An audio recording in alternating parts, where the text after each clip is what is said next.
Welcome, welcome, welcome, everyone, to Two Guys in Hockey Talk. My name is Pawel the Cat with a special co-host, Jake. Jake, how you doing tonight? Pretty good, pretty good. Happy to be here. Happy to have you. Thank you so much for filling in. I know Evan is away. He may try to join us in a little bit later from his AEW wrestling show, but we've got lots to get to. So, do you have your beverage there, Jake? Oh, I absolutely have my beverage. Excellent. Cheers to everyone Cheers. tuning in tonight. Let's have a great show. We have a lot to cover. But before we do, remember, guys, we are here every Wednesday night at 7 p.m. Mountain Standard Time. We're on Instagram, on Facebook. We are on Twitter / the new X, and we are on YouTube. So give us a follow. We appreciate it. Okay, lots to get through because there's been a lot of news in the NHL. We're getting up to the playoffs. But the first thing that I wanted to kind of get your thoughts on, Jake, and what we can talk a little about it, is the Buffalo Sabres have ended their drought and are now in the postseason. Gonna face someone. We don't know who. Could be Tampa Bay, could be Montreal. We don't know yet. They're still figuring out what's happening. We only know one matchup, which we'll get to. But your thoughts on Buffalo, their fan base, finally being able to see some postseason action, and really what a turnaround this year. Being a fan in Edmonton, I don't think that there's a better non-Buffalo fan base to understand or empathize with what 14 years out of the playoffs feels like. I couldn't be more ecstatic for Buffalo. I feel like they're going to be the team that everybody, like, once their team's out or if their teams don't make the playoffs, are going to root for. It's a really good story because I didn't see it happening this year. Suddenly, after December 1st, they just suddenly got good. And they're in a dogfight. Like that division, that Atlantic division is kind of like the Central, man. And I don't know who's going to win it yet. They all have 102 points.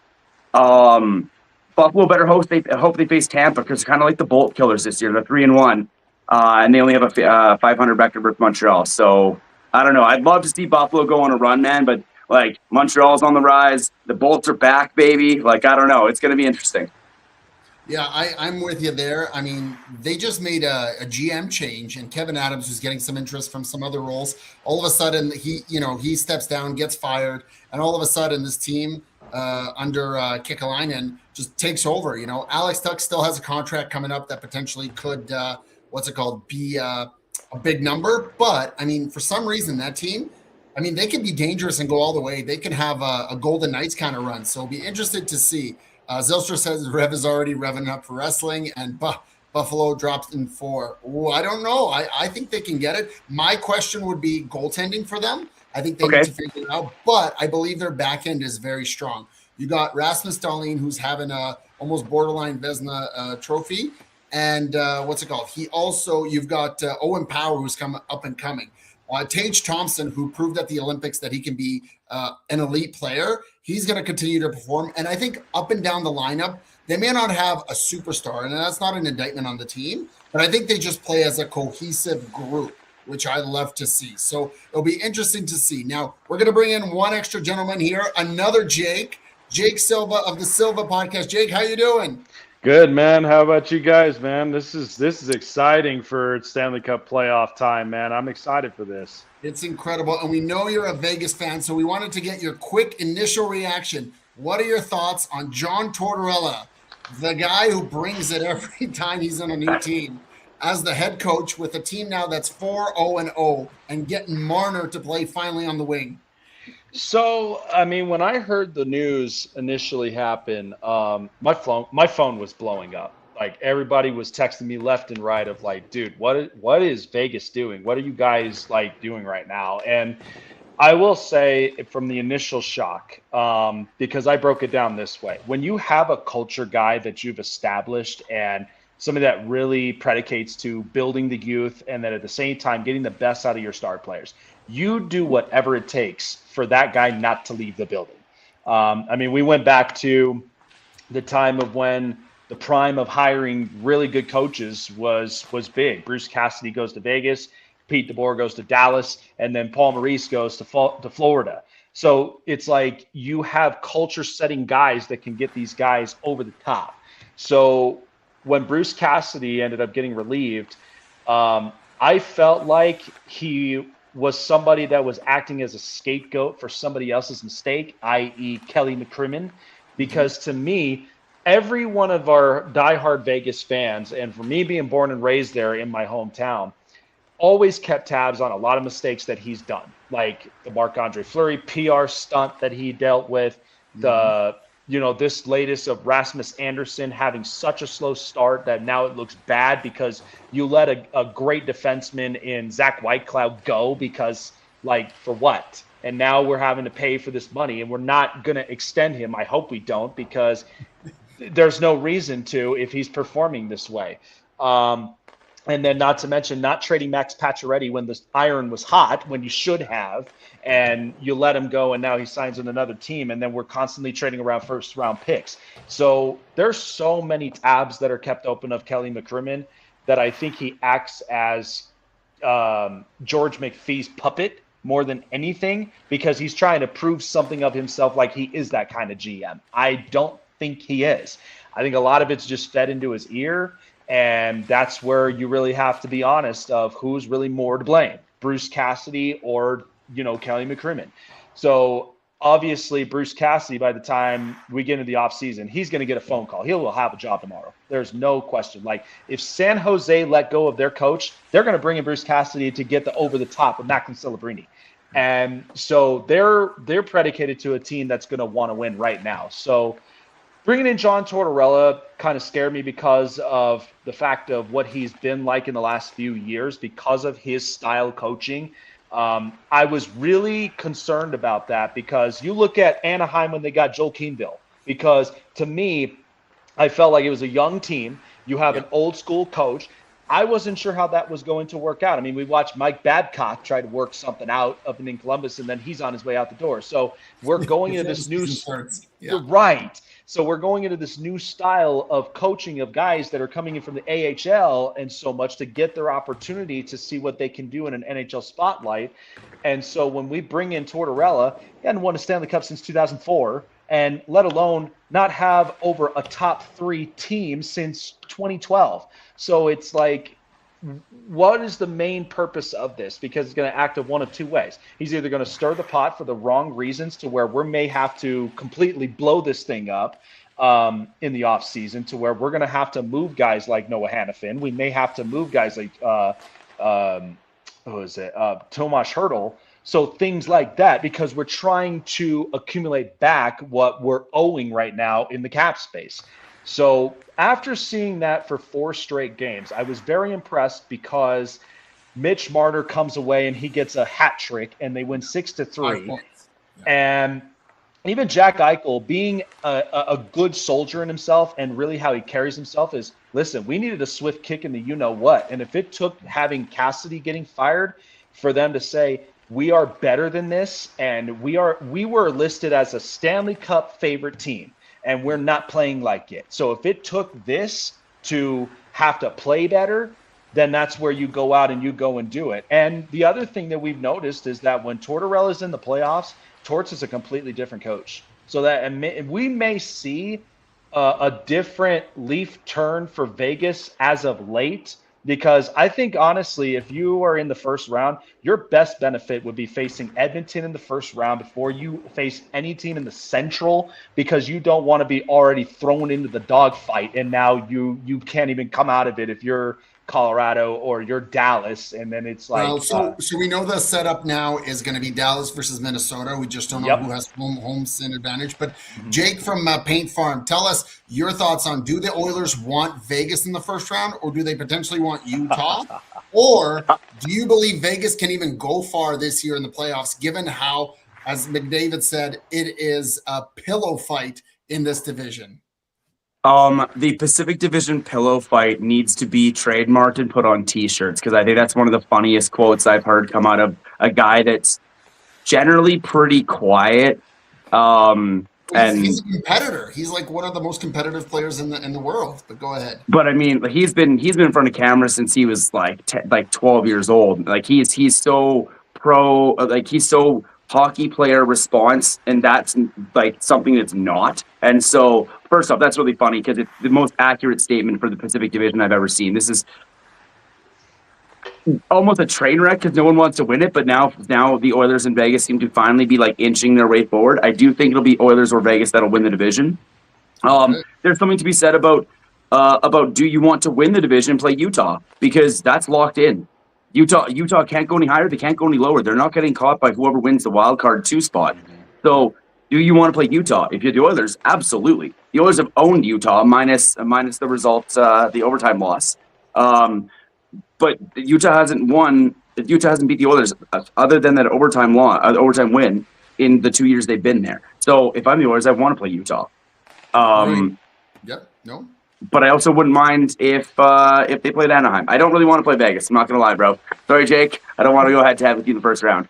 I mean, hey, you know what? We've got unfinished business after last year. And the fact that we went as far as we did, and literally when guys were hurt, never giving out of the fight. You know, the fact that it had to take all the way to an overtime goal score to make that happen was what told me was we can fight. And so, yeah, I think there's unfinished business there, because if it does happen, yeah, Vegas, they keep receipts. 100%. And now we've been reporting, I think you indicated to me, Jake, and you were posting on, what's it called, your own social media feed, that Leon Draisaitl is going to be out for a little bit longer than the first game of the playoffs. So, you know, you're missing your top 2 center right there. That's going to be a big loss. I don't know what's going to happen in round 1.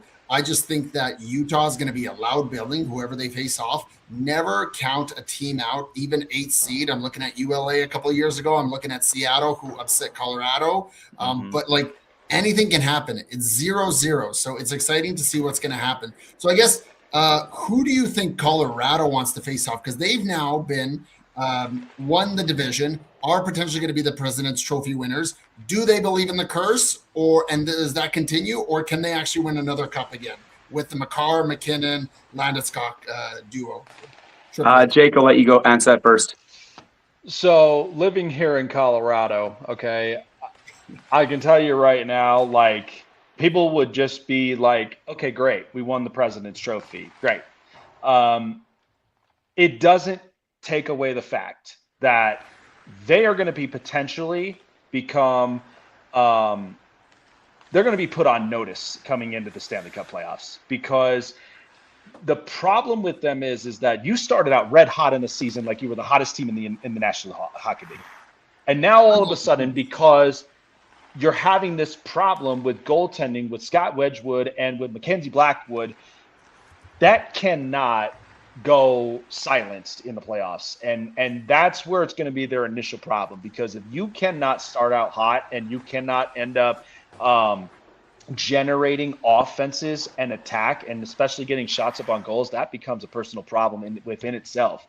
So I mean, if you are Colorado, your hope is that you face a team like Anaheim in your first round, because you want to get that first opponent out the way.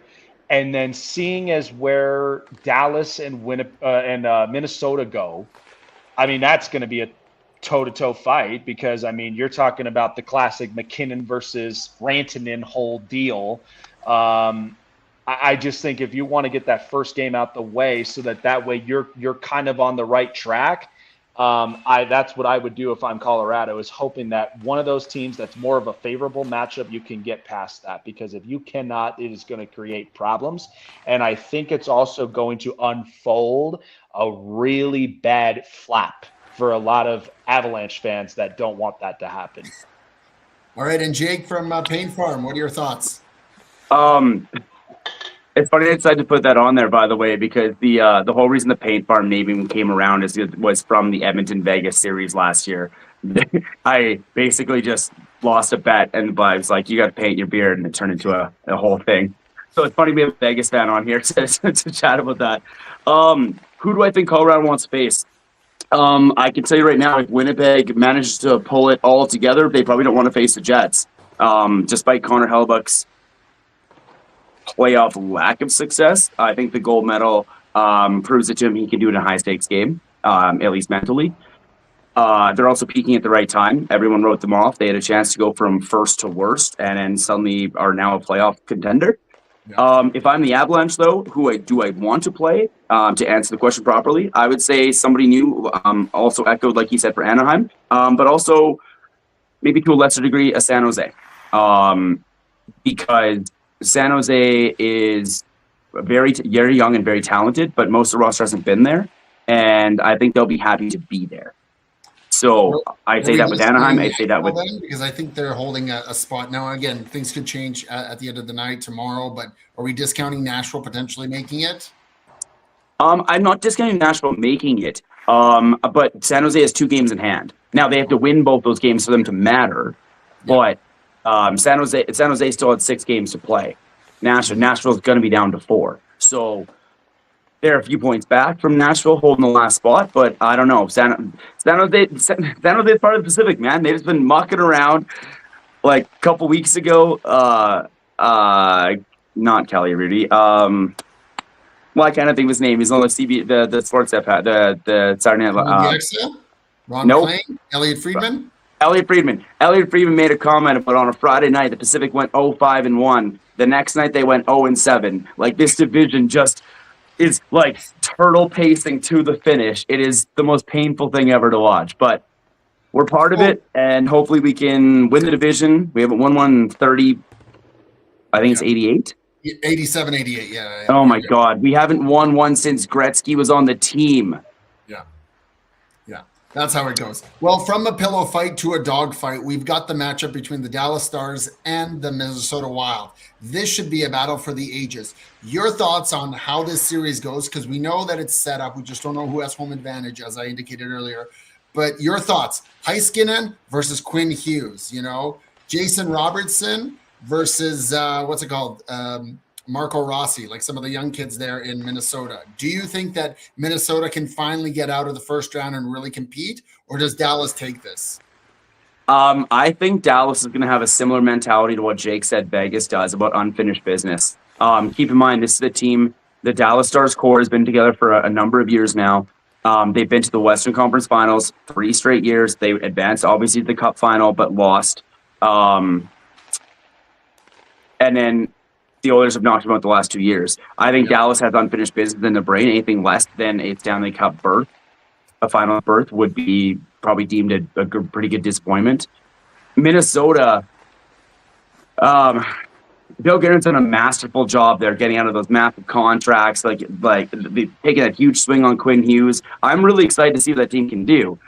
Yeah. But they don't play a type of hockey that makes me really excited. They're kind of like, I don't know. Like I'm excited for the young players. It's gonna be a dogfight of a series.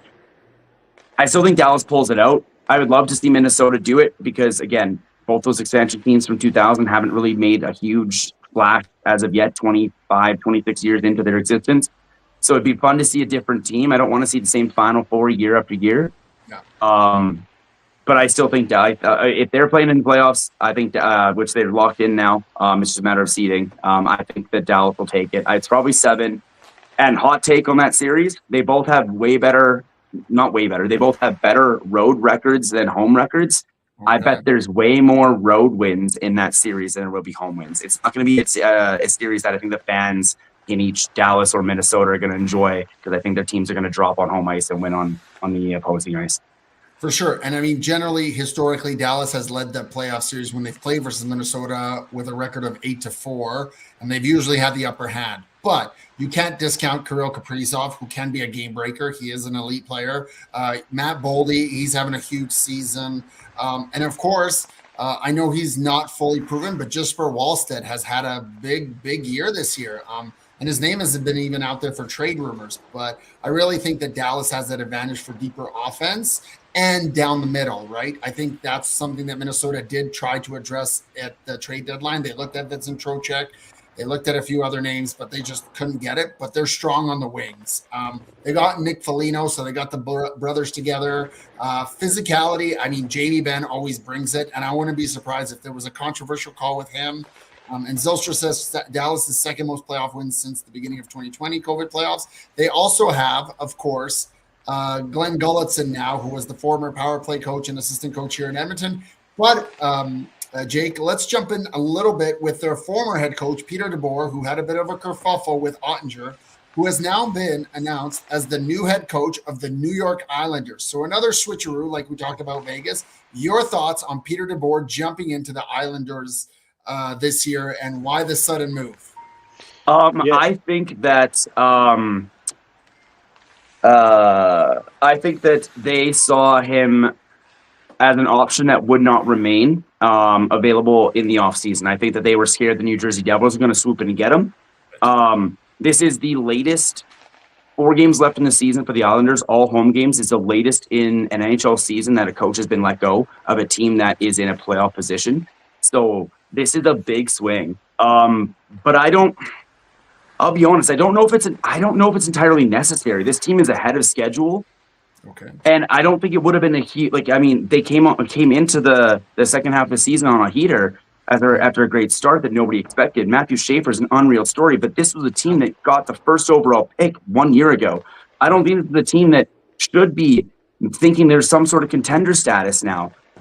You've jumped the gun and got a coach that hopefully can take you over the edge, but he's also never won anything. Carson Soucy in a trade, you kind of bolstered your back end a little bit there, but I really think their goaltending has really bailed them out this year. And if you look at the underlying numbers, and if you're an analytical guy, you'll see that they were poor on that end, on the front end, and just couldn't defend. And Sorokin, who potentially could win the Vezina, at least he'll be nominated. I think he masked a lot of their errors. Now, I mean, you live and die by your goalie. Edmonton, Vegas, you're seeing that right now. But really, I mean, Matthew Schaefer has been a great story for them. Don't rush it. And remember that he may not be able to follow this up next year to the same level. He may have a sophomore slump. So things could still be, uneasy. And then who do you face in the first round if you do potentially make it? Are you going to be able to take on the Carolina Hurricanes, who potentially they clinched the division, the Metro, but would they be at the top, or would you face somebody in the Atlantic, which is a dogfight itself? So your thoughts? I think I'll double down and I'll say I think they jumped the gun. It's a bold move by ownership to and the GM. But again, maybe Darsh is like the GM there is like, hey, do you know what, Mike Milbury, hold your hat. Let me see if I can. Because remember, Mad Mike's moves were legendary in the late '90s, early 2000s. Like the Rick DiPietro trade, trading Ray Luongo. This is a guy this is a franchise that has had management that's not afraid to make bold, potentially strange moves. I hope this works out for them. I don't know.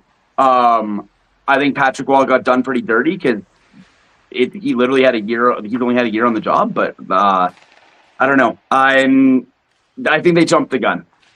I agree. And I don't think Patrick Hall will be unemployed for a long time. I think he's a good coach. I think it's just a matter of finding the right fit, right? But speaking of fits, it sounds like Seattle Kraken and Ron Francis are stepping away. So breaking news here that Ron Francis is stepping away from the team. He was there when the Seattle Kraken took shape. I'd love to know your thoughts, Jake Silva, just kind of like what's happening now in Seattle, because I'll be honest, beyond 2 seasons that were kind of exciting, unique, great team, great arena, great atmosphere and fans. It's been kind of like middle of the pack. Like, what's your identity is what I would say. Yeah, I agree. I think it's more of just it's a question of identity. I mean, you came in here being a team that you want to succeed in the Pacific Northwest because you've seen exactly what the atmosphere looks like. I mean, from the Seahawks to the the Supersonics, which now we're actually rumored to be seeing them back now with them and Vegas getting an expansion team, and then also with the soccer team and such. So I think Seattle, they're trying to kind of piece this out as much as they possibly can with getting the right-minded people. I mean, with Ron Francis up and in there, they started this thing out from day one. And I remembered when they started the expansion draft, a lot of the players that they brought in, which not a lot of people kind of took by notice, but these were defensive and they were also veteran experienced guys in the middle of it, because you were getting Matty Beniers, you were getting Shane Wright. So I think, what it needs to come down to is that, okay, Seattle is now established as a franchise, but now we need to figure out what identity are we? Are we the kind that can be a puck and go type of offense, right? Where you're trying to get aggressive, get after the net, find any way that you can to, get shots on goals to where you're scaring the defenses of opposing teams? Or are you going to be more of that defensive specialist to where you're more physical, you're more passing the puck around, and then when the opportunities presents itself, you go and bury it? I think now without Ron Francis up and in there, I think kind of gives it up more of a thank you for the service of bringing this franchise as a new expansion to life. But now we need to start getting in some guys that are going to now put this team over the edge. Because you got to think, right? This was a storied team that got almost as close to the Western Conference Final. What would that have looked like? Seattle and Vegas, two expansion teams in the Western Conference? That would have been nuts. So I think they have the right mindset of it, but now they just need to look for a little more extra to really figure out with their market, and then at the same time really build the competitiveness. I think the best benefit of this is you're looking at the atmosphere of when you saw the Seattle Seahawks win the Super Bowl. We've got the World Cup now coming into Lumen Field. We're starting to see even the Seattle Mariners getting to the ALCS. And now you're looking at the Kraken of, we have the fan base foundation here. We need to now start getting more competitive and start to get into the same levels as all of our other brotherly and sisterly organizations here that are already finding proven successes right now. So it'll be interesting, but hopefully the right guy comes in and really sets the tone for this organization, and maybe we might find out what their identity is down the road. That's interesting. And Zilstra says Roy or Patrick Waugh gets brought in as the Kraken new head coach by new management. It'll be interesting. And then Timu, who's joining in, says they cannot develop Kako, Wright, Beniers. I think Beniers has been okay, but they have their next goalie, in which I may or may not have trained at Saarinen, who's going to be the goalie of the year award for English translation in Liga. He's from Finland. But I think what they need is A, a superstar, but B, because they do play by committee, I think they need to figure out like who is going to be that guy who takes the reign. Now, Jordan Eberle, great captain, but he's a veteran. They're blue-collar workers. That's what I always see Seattle as, but they don't have a superstar. Now, they did try to acquire Panarin. They offered him more money and more term than LA did. And, of course, even in the trade, they were dangling Shane Wright, which could we see him move in the offseason? But I really think that they need someone. And let's see if this year, this offseason at the draft, they potentially could make another move for it. Your thoughts, Jake, from Paint Farm? I think that I'll echo that Seattle's a team that doesn't have much of an identity, doesn't have a superstar. They've got some good young pieces, but they also haven't, because they reached the playoffs so quick, similar to how Vegas sort of started out well with success, they kind of regressed since then. And so they didn't ever really they're going to need to do an actual bottom out. You're going to need a bona fide like top 3, top 5 pick again. You need a superstar, and you don't get those. Like the days of drafting a Corey Perry or Ryan Getzlaf at 27th overall, to be a stud for 20 years as your captain. Those don't happen. You can't count on your scouting team hopefully finding the diamond in the rough at the end of the first round. And you're not going to find it in the middle of the first round either. You have to be a lottery team. You have to have a chance. I'm not saying that they are going to have a great percentage chance at the lottery balls at Gavin McKenna, but do you know what? Not making the playoffs is probably going to be the best thing for them. They're hanging on by a thread right now, but I think they just need to dump it and tank the last few and see how good of a draft position they can get.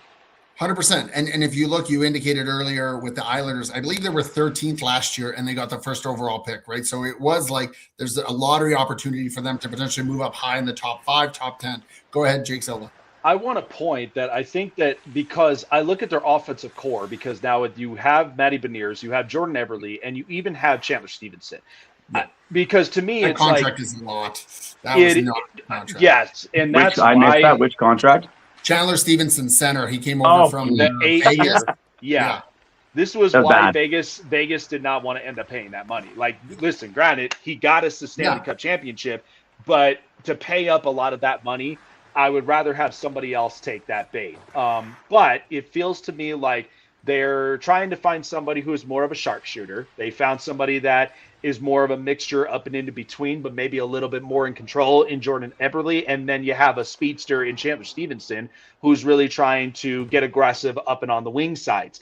I think really they need to find that kind of in between median player who can honestly scope, find the spots, and then be able to get the puck distribution. And I would also make an argument that when it comes to the defensive side of things, you got to have somebody that's going to be willing to defend. You're going to have somebody that's going to be willing to be that backside shot where you really need somebody to go and set the tone. And hopefully you have someone to be there on the deflection side. So if they can get those, then I'd say Seattle would have a fighting chance to maybe increase their wins and really compete.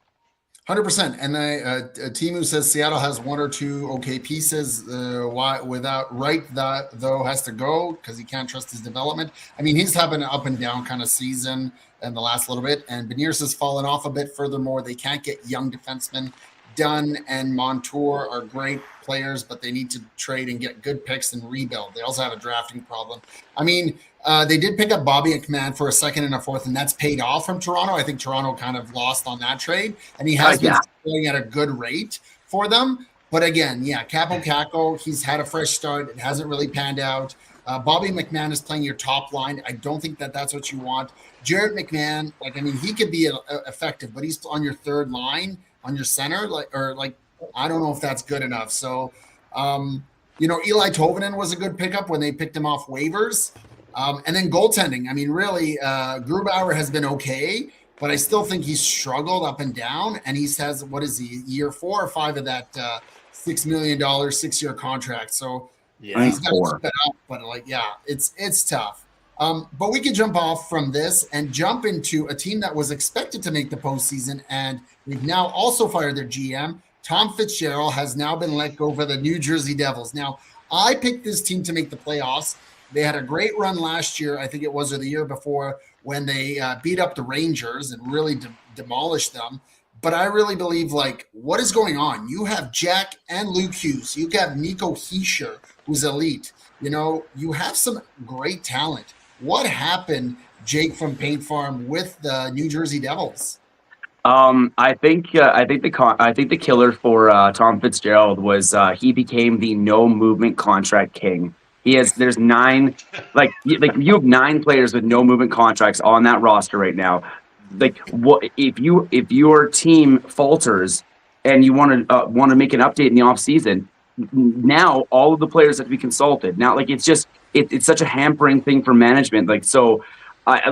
Edmonton's done similar things as well with previous management, so I'm not gonna sit here on from a glass house and throw stones. But 9 is Jesper Bratt, Dougie Hamilton, Jack Hughes, Nico Hischier, Brett Pesce, Jacob Markstrom, and that's gone horribly.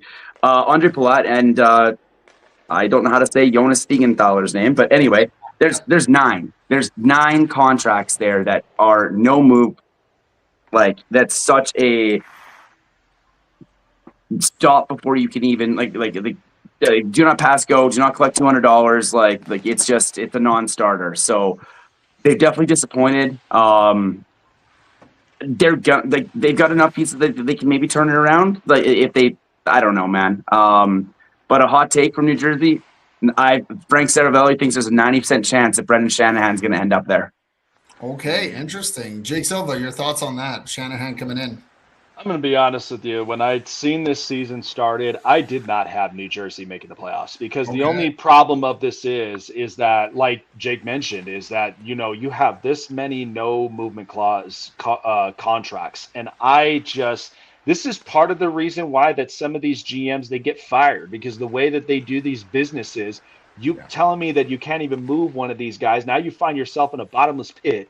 And here's the other thing. This was a team that was flirting with the idea of potentially bringing in Quinn Hughes to match up with Jack and Luke.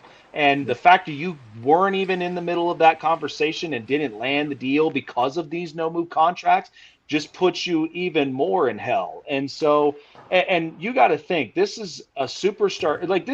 I'd say this is the closest thing to a Carolina Hurricanes roster. And the fact that you have all these no-movement contracts and you can't even put them all together to where now where's the chemistry? Where's where can you get an extra piece? And that's where I think New Jersey and the front office really failed at that. So I think with Fitzgerald being gone, I actually do love the idea of Shanahan coming into here. I think it poses more of kind of sitting down with these players and really having a serious conversation, because you want to figure out with these no move contracts, who are the ones that you can convince about, taking away the no trade clause, because there's going to be maybe 3-4 players of this no trade that you may convince, because you're trying to put together a little bit of a mix of younger and veteran squad, but not feel like you're getting trapped and put into the back corner of these contracts, and not to mention stunting the potential you already have with Jack and with Luke Hughes. So that's where you really have to be honest with that. And I think with bringing in Shanahan, it'd be kind of the deal in which, like, you look at Toronto, for example. I mean, even with Treleving, losing him, like, they kept tabs on the deals that he's made that's gone horribly, and now Toronto's not in the playoffs. Like, I think you really have to have the tough, honest conversations of who stays, who goes, and then figure out your draft pick capitals, and then figure out what you have left in capital from as far as your cap space goes in the end. So I think it's not going to be simple. It's not what I'm going to say on that, but I do think it is doable when you have those conversations of the guys that you can convince getting out of the no trade clause. 100%. And I think the biggest question New Jersey has to answer first and foremost is the future with Dougie Hamilton. Are you moving on from this guy, or are you not? You were about to trade him. You weren't about to trade him. He comes back after you bench him. I get it. And he plays well, but he's not happy. You're not happy. And I really do think there's a question now whether Sheldon Keefe has ended his shelf life with the team, because I can't see him sticking around maybe past this season, right? Like, I see him getting fired. He was good for what he could, and he was given a good roster, but I don't know if he made good of it, right? And you do have a young prospect in Simon Nemec, who was really phenomenal at the Olympics, but I really don't know, like, is that enough? So we'll see what happens. It'll be interesting to see how they move forward, because, it's disappointing, and I hope New Jersey figures it out. Go ahead. So think about if you bring in Shanahan, right? And this is also the conversation of what are the top destinations for someone like Bruce Cassidy? Do you bring in Shanahan to have those conversations on those no trades?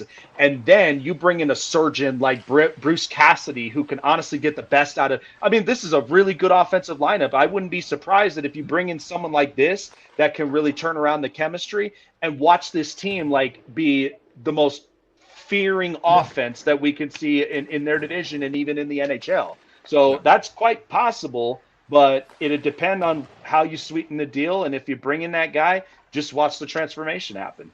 100%. I like the way New Jersey skates. I think they're one of the fastest teams. My big issue also is, can Jack Hughes stay healthy for an 82-game season? Whether it's on the ice or off the ice, he has freak accidents at dinners, and he cuts his finger or whatever it was, or his hand. I mean, you got to be able to stay healthy. And Timu says, looking at the best teams, Dallas, Florida, Colorado. Sure, Colorado doesn't have great money for contracts, especially with Nelson at 8, but Dallas has barely any contracts on movement clauses or no trade clauses. And Florida, I think, has 7, but Marchand is going to retire there. But Florida has 2 cups, so you can really just, look at that. And let's be honest, Colorado has a big contract to give up to Cale Makar here, because he's going to probably command, what are we saying, 14, 15 million, 16? Like, how can you not give that guy everything, and more? So it'll be interesting to see what happens. All right, we're going to jump over just quickly with the Carolina Hurricanes. So you indicated, Jake, they're kind of looking like this. They do clinch the Metro. Can they finally go back to the Stanley Cup final, and do they have enough pieces? Is their goaltending good enough? And will Nick Ehlers, as an addition, help them score more in the postseason? The Carolina Hurricanes are always fun come playoff time. You do a playoff pool and you pick players who you think are going to make it through, and every year people like to pick some of the Carolina players. Sebastian Aho always goes off pretty quickly. Teravainen, etc. I don't know. They got a 50-win season already under their belt. Got a few more games to pad that total. But the question is always, is there enough scoring? Is there? And I don't No, I don't know that Nikolai Ehlers is the one piece that puts them over the hump. And I mean, they have a good chance. I mean, with it's Pittsburgh and Philly right now. Like Philly all of a sudden has life. which We're eliminated, and there's like all of a sudden now, But I'm not picking Philly to win anything though. Philly's gonna be happy to be there, dude. no, they haven't been there since 2020. I mean, they've had an up and down season, but yeah. Pittsburgh is suddenly resurgent under Kyle Dubas and some of the shrewd trades. All he does is win trades. I don't understand. Like Toronto is probably kicking themselves. Like you fired the replacement and you bottomed out and you had to trade Marner, and I don't know. I don't know what they were doing, but Pittsburgh is reaping the benefits right now. I love that Crosby and Malkin are still dominant. They've got a couple more kicks to the can. They're kind of like Steph Curry and the Golden State Warriors, man. That's kind of how I look at the Penguins. They've won their cups. Let's go for another. Let's see how many more, like one or two more runs. Let's all in. So I don't think that. I think Carolina will win the first round, whoever they play.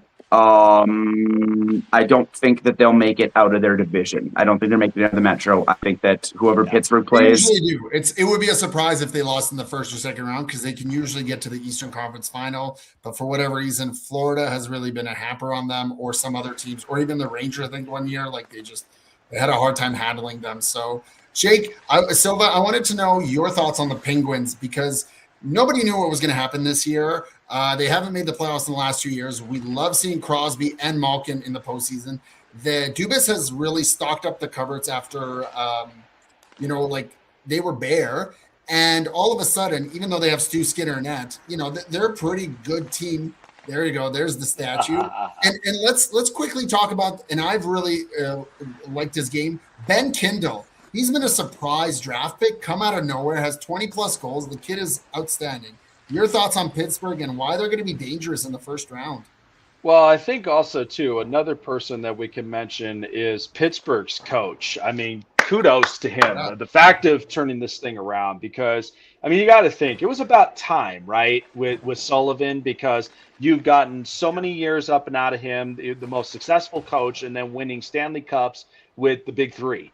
And it was funny because I had initially thought that when Kyle Dubas got hired here, I was automatically thinking, oh, dear Lord, it's going to tear down in Pittsburgh. It's going to look embarrassing. And does Sidney Crosby honestly either hang it up or does he go big by asking for a trade to go to a contending team? Colorado. He's just in Colorado. That's it. Right. And so that's the thing, right? And so all of a sudden, like Dubas, like when the whole Jen Gensel trade happened, we thought he got absolutely fleeced out of that one, and they were making a mockery of him. And then all of a sudden, flip a switch, Mike Sullivan's gone. He goes to New York, and then now I'm getting a different page because I was hyping Mike Sullivan up all throughout the offseason to coming into this year because I thought that was what the Rangers needed. I didn't understand from the time when they fired Joe Ragerland and then bring in Peter Laviolette. I was like, this is going to be so inconsistent, it's not even funny. And then like Mike Sullivan was supposed to be the life preserver. It went the opposite. Now Pittsburgh started resurging, and now you're getting a lot of the best of the players. So I think with the Big Three, you squeeze every ounce of juice that you got left in these guys because I think you're kind of seeing the lost step with Geno Malkin. I think it's kind of about that time to really move it on. But to have a surprise draft pick literally come up out of nowhere and play the way that he has kind of gives you a lot of the valued upside because, you lose Jake Gensel and then you replace it with somebody like this. So I think Pittsburgh really has been doing good things. Now, question mark is, how far do they really get up and into the playoffs this way? It could be you get through the first round, you might meet a more top contending team in the second round. If you make it through that and you get into the Eastern Conference, I think it's safe to say that like Pittsburgh's not dead. And that's where I think, you really look at the potential future and now how do you capitalize on that by next year? So it's interesting, but I was really wrong on New York and was really wrong on Pittsburgh. And the fact that, the turnaround that's happened, I mean, Kyle Dubas, I give you credit. The fact that you were able to really rewrite the mistakes out of Toronto, and then to pull this off for Pittsburgh is like Pittsburgh fans can actually be happy about this for once. 100%. And I think he learned a lot on the job in Toronto, being that he was scouted out even by Colorado at the time when Lou Lamoriello was kind of stepping away from the role in Toronto. But I really like what Pittsburgh's done. My one question, I guess, and Jake from Paint Farm, I'd love to get your thoughts. Do you think that Chris Letang has it enough for him to continue for one more year along with Malkin, or do they retire potentially after this season? Because I know they both have health concern. They've both been in and out of the lineup, but can these guys really bring in and do, as Michael Jordan said with his, Chicago Bulls team, one last dance, one last ride here? I think that do you know what? I'll be honest right off the top. I don't actually know how many games I know they've had injury concerns this year. I don't know what their total number of games played is. But they surpassed the Yankees core three a couple years ago as the longest time for a big three to stay together. And I think that actually matters. Longevity in sports, when you play for one team your whole career, is rare enough, let alone to have it with two other guys that you've done with for the entirety of your career. I think that matters to them, and I think that as long as their bodies hold up, I think they would come back for another year. Especially like if this was a lottery season, we might be talking retirement, but they have a pretty wide open. Like I don't think anyone's quaking in their boots. Like, I'm not trying to disrespect the Carolina Hurricanes, but I think they still have. There's a lot of wide open paths to the Eastern Conference Final coming from their particular division without the question marks. So I think that if I'm if I'm Malkin or if I'm Letang, I'm like, hey, let's see how this year goes. But like, unless next year we just come out of the gate, fall flat on our face, I think there's a good reason to want to come back next year.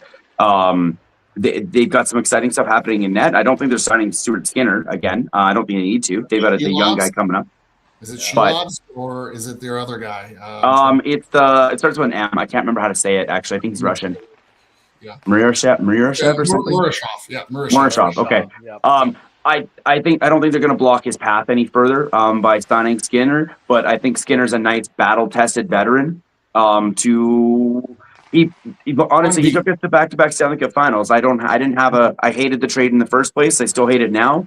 I would rather have Skinner than Jarry. I think he's a serviceable, goalie. But yeah, go ahead. Yeah. So I think that you've got a veteran guy in net that has proven he can at least get you to the Cup Final. He's got the experience, so you don't have some rookie in net. It's a good way to teach Shilovs and Murashov. Yeah. Timu's I'm gonna butcher that. Anyway, they're gonna pick up some valuable experience. There's names in the I think it was Andreas Johnson or Andreas Johnson. Andreas Johnson, or he even changed his name like twice from Toronto to New Jersey. So I want to make sure I get it right. But when I think it was Jake from Paint Far when we were examining the Olympics and we heard players say their names on their profile. Even Leon Draisaitl said Leon Draisaitl. It was like, what? I think it really just comes down to like the accent. Sometimes it can be light, sometimes it can be heavy, and it's really just how you flow with it, because Germans are always known to be a little more aggressive and a little more like tacky. Russians sometimes too. They're very confident, but they're also like have that role sometimes. And then you look at Finnish, like some Finnish players. I mean, theirs is really interesting compared to Sweden players. So. I had a tough time when it came to Andreas Athanasiou. I could not. Athanasiou. Yeah, I can't even say that one right. Yeah, but my favorite name in hockey when they did the how to pronounce the names was Ukko-Pekka Luukkonen. Like that was the Buffalo goal. Love it. Well, then think about the guy in Montreal, right? I thought I pronounced this right, but Arbor Xhekaj. Like Xhekaj. Xhekaj. See what I mean? Like I don't try on ones I don't know how to say. I try not to anyway. Yeah. Timu says, I wonder why Sweden and Finland names are different. It's only as if we speak completely different names. Of course, no, different languages. Of course, it always comes from somewhere. But we're getting a little bit off topic here. But yeah, names are fun. I just want to say, I think, who is it? He's Colorado Avalanche prospect, Ivan. if I recall. Yeah. He was Niño Jr. Like, that's the greatest thing. Yeah. Wasn't he? He was actually really famous during the World Juniors on the Czech team. Yes. Yeah, I went to when they were here in Edmonton, and he would have fans in the stands with the signs, and the broadcasters were having a good time with it. Well, we've exhausted the point of Pittsburgh, so we're excited to see what they do. But I do want to get both of your thoughts on Florida Panthers not making it to the postseason and potentially picking in the top 5. That's how badly they've done it. Yep, that's a great puck. And, I know they've been hit with injuries. Matthew Tkachuk's been out for half the year. Barkov, their captain. Now Bennett's out. A lot of their guys, I think Kulikov recently had an eye cut or like a face cut, and so he's out for a little bit.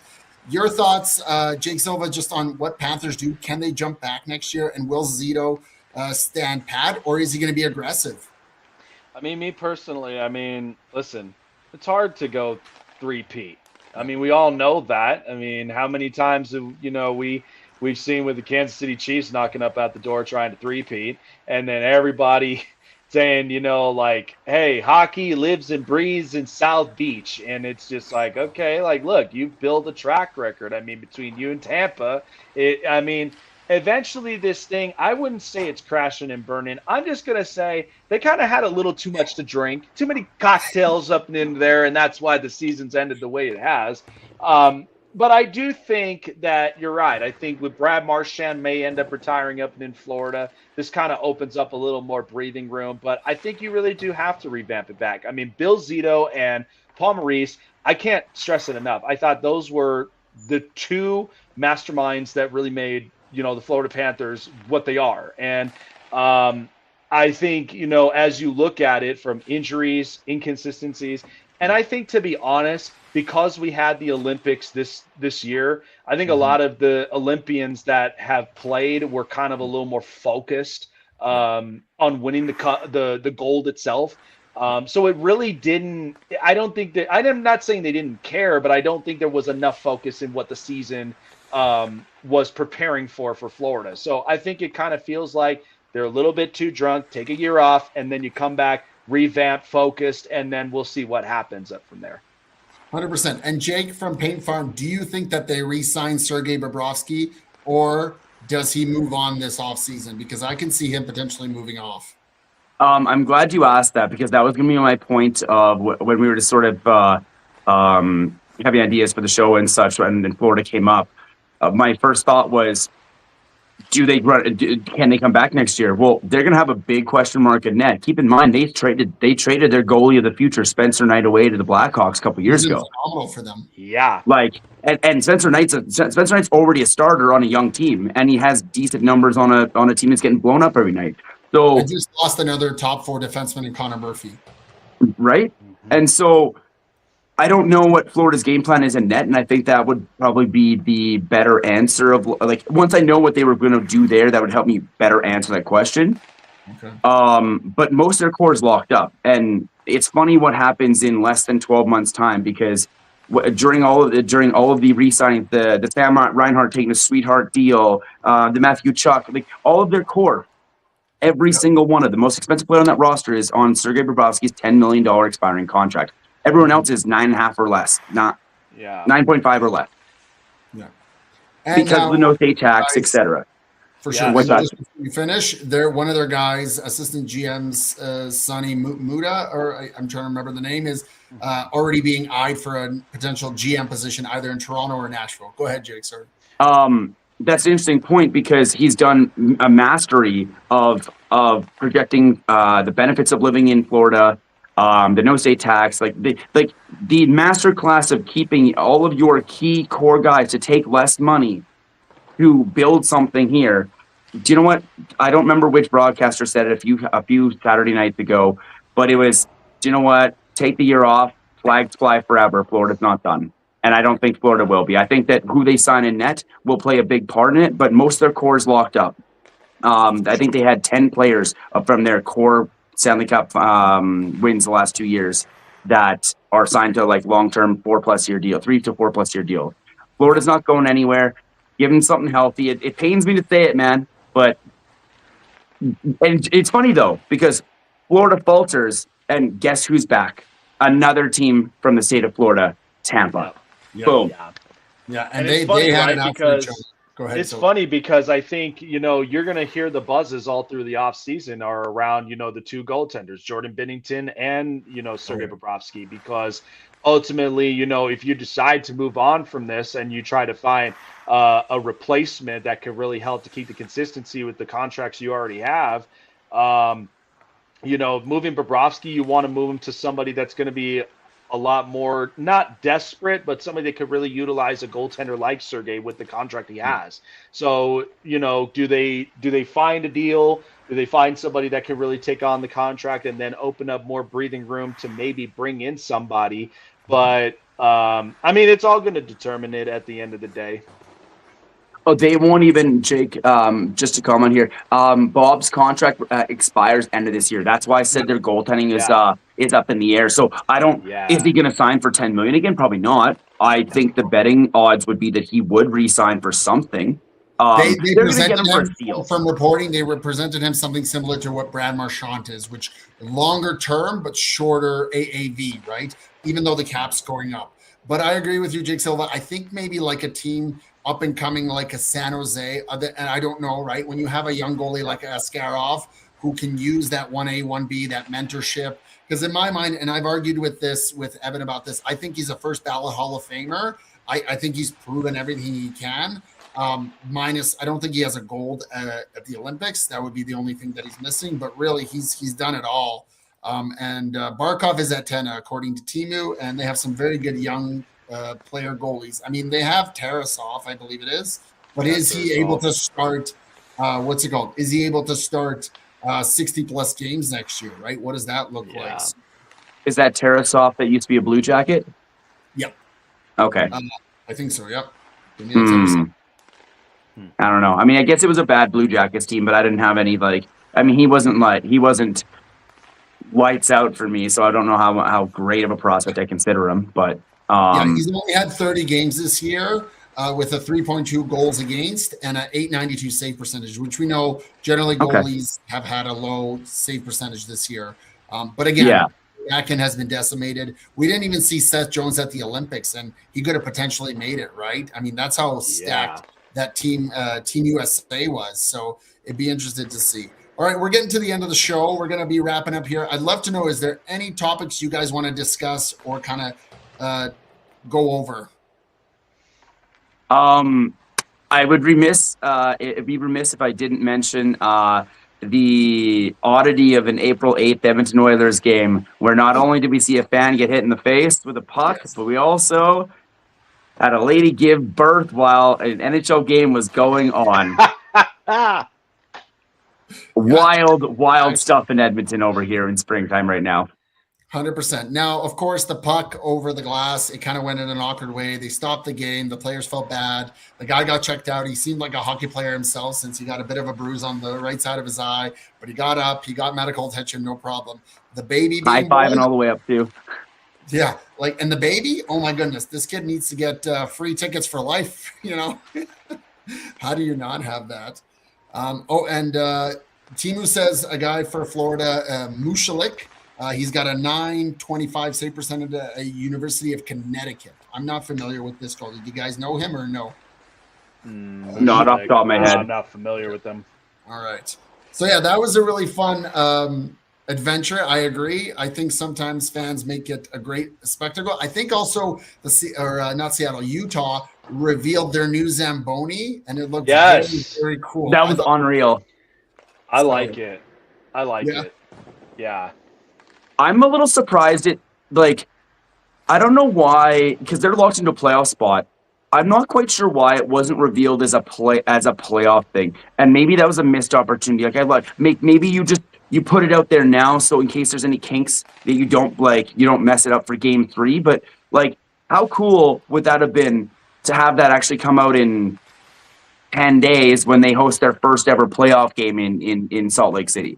I love it, but I'm wondering why, with only a few games left in the season, was it right now and not something really cool for the playoffs that carries over for future?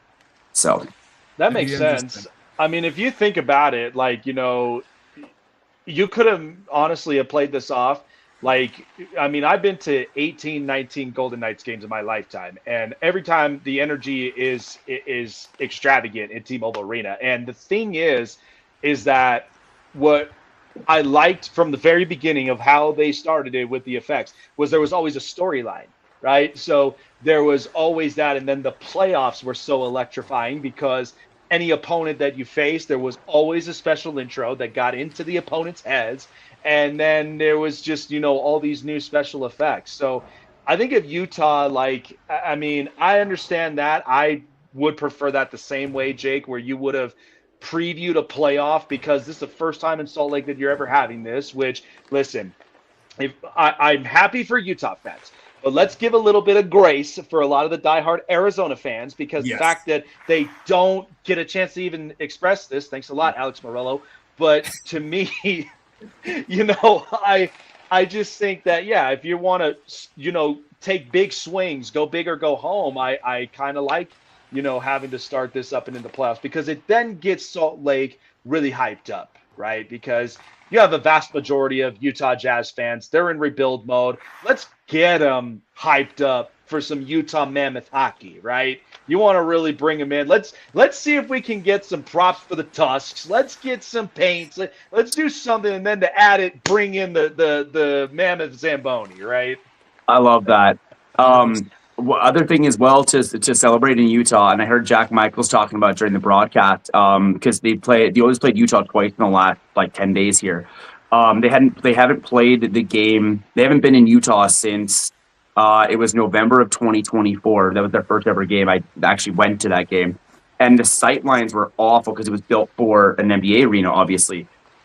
They were announcing that they actually spent a bunch of money in the offseason, built the ice surface up a few feet, so that so that there wasn't having to be the big gaps, because the arena was custom, obviously built for an NBA arena, which is much smaller. So you had these weird little like drop off points where you couldn't have the typical tiered seating, and most of that's gone now. So they've done a really good job from what I could see from the broadcast versus when I was there in November 2024. So that's also, you got more fans in there. You don't have to put an asterisk on Ticketmaster saying, if you're in these sections here, you might not be able to see part of the ice. So that's also just helping the fan experience in Utah. I'm excited for them.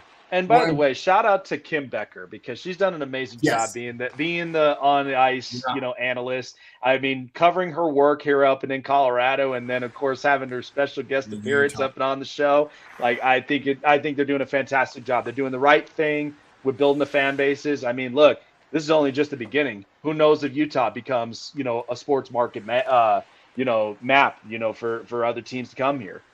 I applaud Ryan Smith for what he's been able to do and really entice people and to learn, right? He's really learning. He's really trying to absorb all the knowledge that he can, whether it's from Gary Bettman or the NHL or from other, owners, as to how to promote this game, how to grow it. And, he'll give out his box seats. If you go on X or /Twitter, he's like, I got a box seat for you guys for free if anybody is interested, right? And let's not forget that although Arizona is missing a team, that revenue, gate-driven revenue, has really increased and helped that cap salary go up, because you're getting more butts in seats. So it'll be interesting to see how they move forward, but they really are growing a great fan base. So I'm excited about that. All right, Jake Silva, I have one more topic for both of you to quickly get food for thought, but any final thoughts you want to share, promote, or anything like that?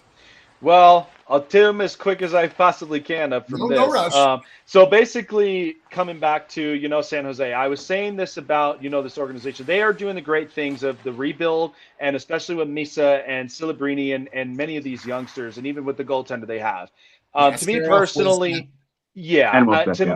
to me personally, I look at it this way. San Jose fans, don't be disappointed if you don't make the playoffs. Be excited of the fact that you are finally coming back to, your strong side, to where now you have ultimately, I think, the best star player that you can have watching even in the Olympics.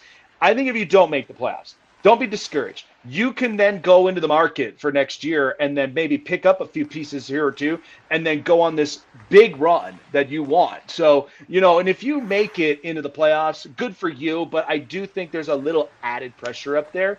So I think, honestly, your better chances are don't make it, come up big in the market, and then go for a much larger run for next year. For Carolina, it's all or nothing for Rod Brindamore, because to me, do you get over that hump? Because how many times have we been seeing them get star players, and every time it's like Jake said, every time they look like a very highly puck distributing team without even any elite scoring. How many times are you going to have this happen until what needs to happen? Is it the front offices? I don't know. We seem to be aggressive. Is it the coaching? That may be in question. So that's where Carolina, this is all for nothing for them, for Rod Brindamore. And, finally, I've honestly, even with the work that I've done on my side with the show, I've had the pleasure of interviewing a lot of former hockey players, from Dan Sexton to, Tyler Johnson, and even, I forget one other player. He was a Florida Panther and then went into the Edmonton Oilers. But I do have the pleasure in a couple weeks interviewing Chris Joseph. And with a Stanley Cup winning team, with Gretzky and with them, I'd love to get his thoughts. And by the way, he told me we had to reschedule because he's going to be at an Oiler game on Monday. That's cool. Okay. Priorities. He clearly doesn't value the Snake Sports Show talk show as much. Right? Come on. We know the others are making it. That's pretty exciting. We got to think here. Who's the player that went from Florida to Edmonton? Are we thinking of? He's a Finnish player. Not Yoki Haru. What's his name? He was a Finnish player, Jake, that was brought in to help Puljujärvi. What was his name? Oh, why? Oh, I'm blanking. I gotta not Kasperi Kapanen. Went from Florida to Edmonton. Oh boy. Yeah. That's a tough one because the name just draws a blank. Someone said Yossi Yokiharu. I'm trying to remember. Yeah, I thought it was Yokiharu, but Nick Bukestad. Oh, Bukestad. Is it Bukestad? Okay, but he's in New Jersey now. I think so. Yeah, we didn't have the money to re-sign him. Okay. Yeah. And that was the other player I spaced on, Alexei Semenov. That was who I ended up spacing on. Yeah. No, I remember that name. What about UC Jokinen? Isn't him? Oh, Jokinen. Was it? Oh, maybe it was. Yeah. I think it was Jokinen. Yeah. You're right. Yeah, that's who I was thinking of. Anyways, I forgot we had him. Yeah, we had him for a bit. I remember he was brought in to help Jesse Puljujärvi for the language barrier when we drafted him that year with Peter Chiarelli. I want to get your final thoughts. There's a lot to cover, and we'll not to get everything, and we appreciate you guys taking the time out of your busy schedules to come on. But before we wrap up the show, your thoughts on whether Stevie Y will stick around as GM in Detroit if they make the playoffs or not, or are there big changes coming to Detroit? Because they have been out of the playoffs for now the longest since Buffalo made it. What does Detroit management do? Go ahead, guys. I'll give a quick answer. If they make the playoffs, keeps his job, short leash. If they don't make the playoffs, I even the Yzer plan has a time limit, I think. I don't think it would happen immediately, but I think that it would happen in the summer. Okay. Go ahead, Jake.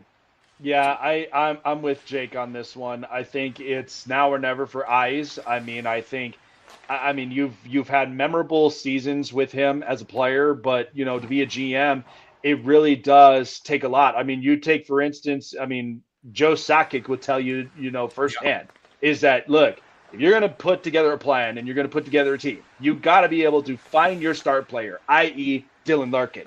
Then you got to end up getting aggressive players around him in order for this to succeed as an offense. But you also have to have very strong defense and a more competent, capable goaltender that will be available, and somebody that can really give you the saves to increase those wins odds to really get rid of and exercise the drought of not being up in the playoffs. I mean, we can go on about the whole, Russian Five and these guys coming in, but you really, really have to get with the currency of hockey and take notes from other teams if you really want this to compete. I agree, and I think they should have gone after Quinn Hughes, although I don't think Yzerman likes guys without term. He likes term, and I think that's going to bite them in the future. I like what they have. You have Moritz Seider and Lucas Raymond, who are up and coming. but if you don't have enough up front, Patrick Kane's getting up there in age, right? He's more of a journeyman now. So it'll be interesting to see. I appreciate you guys both coming on the show. We are here every Wednesday night at 7 p.m. Mountain Standard Time. We are on Facebook, on YouTube, on X, and on Instagram. I want to thank our sponsors for joining in. Did you guys want to promote yourself quickly? Jake Silva, go ahead with the Spake Slow Show. Well, of course, as you know, we've been hitting it hard with all of the hockey players coming up and onto the show. But if you guys love sports and you guys love entertainment and you love the mixture of both, that makes what the Snake Sports Talk Show is all about. We're on all social medias. We are also on Roku, iHeartRadio, and on X Radio specifically for our Atlanta fans. Hey, are we hinting a little bit of the Atlanta Thrashers reunion back? I mean, it could be. But definitely tune in. We got our fun list as we're right now promoting out the Agogi Fight League 12 with all of the best lineup cards of all of our fighters going up and on it. And then, of course, who our surprise guests may be every single week. So tune into that Snake Sports Talk Show on all social media platforms and wherever you get podcasts. Awesome. And Jake? I don't run a podcast, so I don't have any plug to give on that. But my social media is usually pretty active during the Oilers playoff runs. You'll find me out at the watch parties here in Edmonton, and that's where the Jake from Paint Farm name comes from. Instagram name listed in the tag on there. That's what Jake said, and then Snapchat can be fun too. It'll be always live and DAS what Jake said. So I'll leave it there, nice and simple. Awesome. Well, we appreciate you guys. And as always, in the meantime and in between time, keep your sticks on the ice. Stay safe. Have a great night. Enjoy yourselves. Thank you. Cheers.